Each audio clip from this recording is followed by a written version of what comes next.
Si vous avez vu ma vidéo sur les secrets derrière une bonne intro de chaîne YouTube, vous savez qu'une intro, c'est non seulement notre porte d'entrée pour découvrir la personnalité du youtubeur qu'on découvre en tombant au pif sur sa chaîne, mais c'est aussi un bon moyen pour imposer sa marque. Au point que quand vous entendez certaines musiques, vous l'associerez à coup sûr à telle ou telle personne. En 2019, quand j'ai rebooté ma chaîne YouTube, j'ai décidé de créer une petite intro. Rien de bien méchant, mais ça mettait déjà pas mal raide en avant. Puis, pendant quelques mois, j'ai eu un petit doute sur le fait de mettre autant en avant mon personnage, et l'intro était carrément sacrifiée pour un volet hyper rapide qui... les couleurs sont pas ouf en la revoyant. En juin 2020, pour le test de Persona 5 Royal, j'ai décidé de rendre la chaîne bien plus pro en redéfinissant son identité. L'habillage a totalement changé et surtout, j'ai profité du fait que j'avais déjà fait le logo des Chroniques de l'Outre-Monde pour le réadapter et en faire celui de la chaîne, histoire aussi de cimenter dans vos esprits le fait que l'Outre-Monde est ma propre création. Et en plus, le logo contient aussi les personnages de l'Outre-Monde, histoire d'enfoncer un petit peu plus le clou, comme quoi je suis l'Outre-Monde et tous ces personnages sont tout autant de reflets de ma personnalité. En avril 2021, soit il y a presque 3 ans, j'avais introduit les nouveaux sprites de Red, dessinés par Psychoyote, un de mes artistes préférés. Et par la même occasion, j'en avais profité pour revoir cette intro pour la changer en celle que vous connaissez plus que bien. La musique ne changeait pas, mais les personnages rajoutaient énormément de charme, en plus de plus ou moins consolider le rôle de Red comme étant la mascotte de la chaîne. Certes, les transformations de Red ont sauté en majeure partie parce que ça coûte super cher à refaire si c'est pas moi qui m'en occupe. Mais je kiffe tellement le design lapinesque de Red que c'est plus ou moins devenu sa forme finale. Et depuis ces 3 dernières années, les choses n'ont pas vraiment changé. J'ai essayé à 2 reprises quand même de changer un petit peu les choses avec le modèle 3D que j'avais fait en 2021, mais le côté très amateur de l'animation et aussi le changement de musique n'avaient pas vraiment convaincu certains d'entre vous dans les commentaires, donc je suis revenu en arrière. Et dans un sens, vos retours signalaient aussi que l'intro d'avril était tellement bonne que vous y teniez, ce qui est vraiment très flatteur de mon point de vue.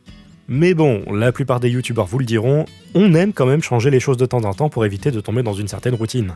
Et le truc, c'est que j'adore aussi énormément l'animation, au point que début décembre 2023, j'étais tombé sur une animation vraiment stylée qui a éveillé en moi une envie puissante d'avoir une intro animée en 2D. Et pour le coup, ce tweet de désir n'est pas tombé dans l'oubli, puisqu'un certain Kyoku l'a vu, et puis il m'a très rapidement contacté dans le but de m'aider à assouvir ce désir brûlant. Étant un étudiant en animation et pour l'aider à constituer son portfolio, il me proposait donc de faire l'intro gratuitement sur son temps libre. Bien évidemment, je dis non au fait qu'il le fasse gratuitement. Non, parce que sérieux, je monte des vidéos et je suis payé pour ça, alors bon, ça serait fortement hypocrite de ma part de me la jouer radin et d'exploiter quelqu'un en échange de la sacro-sainte visibilité.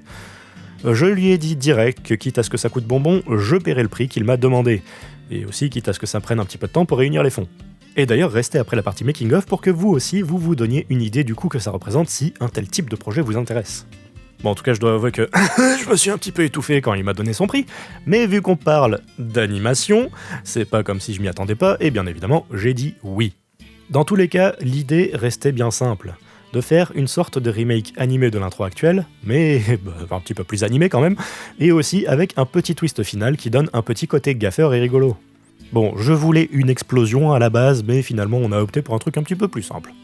Toujours est-il que quelques semaines plus tard, et après le premier paiement, j'ai reçu mon premier aperçu de l'intro. Enfin, 2 aperçus. Kyoku a fait un storyboard dans son coin pour pouvoir organiser au mieux ses idées et définir la ligne directrice du projet. Puis il a directement enchaîné sur 2 animatiques légèrement différentes, qui sont grosso modo 2 brouillons animés avec des dessins hyper simples et rapides à faire, pour permettre de déterminer les poses principales et aussi avoir rapidement un retour de ma part pour pouvoir voir ce qui me plairait le plus.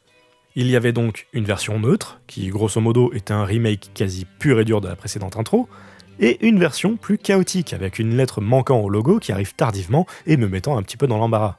C'était déjà bien cool, mais bon, je suis un éternel agent du chaos, donc il m'en fallait au moins un petit peu plus.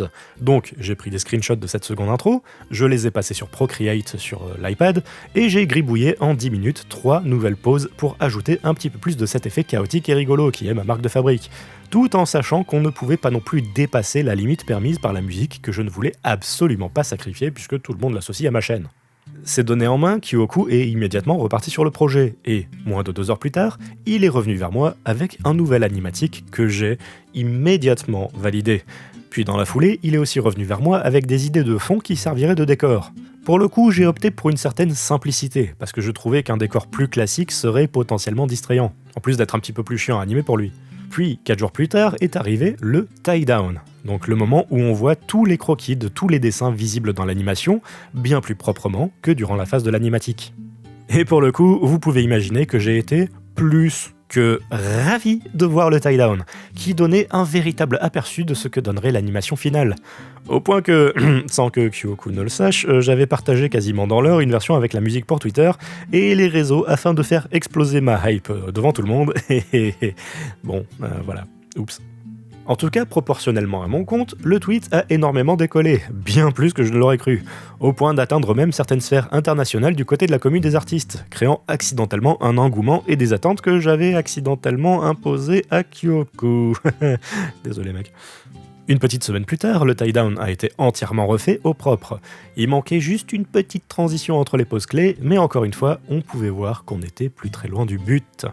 Et ensuite est donc arrivée la phase de colorisation, où les couleurs sont appliquées à raide, ainsi qu'aux éléments de fond, puis la phase de compositing pour y ajouter les effets spéciaux, comme la lumière et le flou, afin d'offrir plus de présence et de volume à l'image. J'ai rajouté la musique, et puis voilà le résultat final.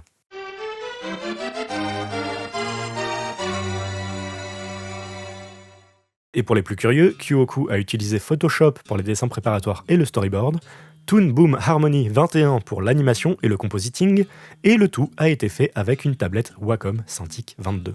Et maintenant vient la question qui vous a probablement brûlé les lèvres depuis tout à l'heure. Combien est-ce que ça m'a coûté ? Ça m'a coûté 500 €.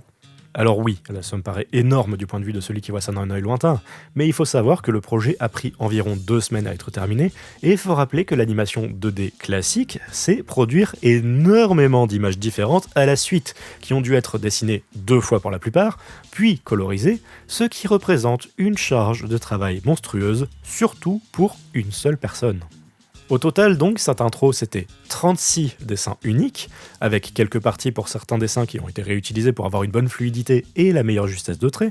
Ces 36 dessins ont été produits 2 fois, une fois pour le tie-down et un second passage pour rendre les dessins plus clean, et ça représente environ 90 heures de travail, ce qui fait que j'ai quand même eu droit à une sacrée ristourne quand on y repense. Et du coup, je sais que pour les prochains projets avec Kyoku, je vais allonger un petit extra parce qu'il le mérite. En tout cas, c'est pas pour rien. Par exemple, que chaque épisode de la saison 4 de Wakfu sur Kickstarter coûtait 100 000 balles, sachant qu'une autre partie de ce budget est financée par des aides du style CNC et venant directement aussi des poches d'Ankama, donc le coût réel est bien supérieur à 100 000 balles. Ou bien l'épisode pilote de l'Akadaisy avoisinait les 85 000 $ pour 20 minutes d'animation. Donc oui, ça fait pas mal relativiser les 500 € pour mes 5 secondes d'animation. Et c'est aussi pour ça que vous verrez probablement que des animatiques de l'Outre-Monde à l'avenir plutôt que des animations pures et dures, tant que j'aurais pas réussi à trouver un producteur qui voudrait bien faire financer une série animée. Merci à vous d'avoir regardé cette vidéo jusqu'au bout, comme d'habitude, c'est la partition. Encore une fois, un merci immense et infini à Kyoku pour m'avoir aidé à ajouter ce petit plus de personnalité à la chaîne que je désirais tant. Si vous avez 18 ans et plus, n'hésitez pas à suivre ces différents réseaux sociaux, que je mettrai en lien dans la description. Ces dessins restent safe for work, mais bon, le côté suggestif pourrait attirer des regards chelous si vous regardez ça dans le métro ou le bus. Dans tous les cas, si jamais vous avez un projet de dessin ou même d'animation et qu'il est dispo, n'hésitez pas à lui faire part de vos désirs. Je pense que ma nouvelle intro parle d'elle-même pour la qualité du travail fourni. Et maintenant que ce making-of est terminé, temps pour moi de mourir sous les jeux. C'était un plaisir de vous avoir connu. Bye. Rendez-vous donc très bientôt pour la suite du programme. D'ici là, portez-vous bien et bonne journée. Ciao.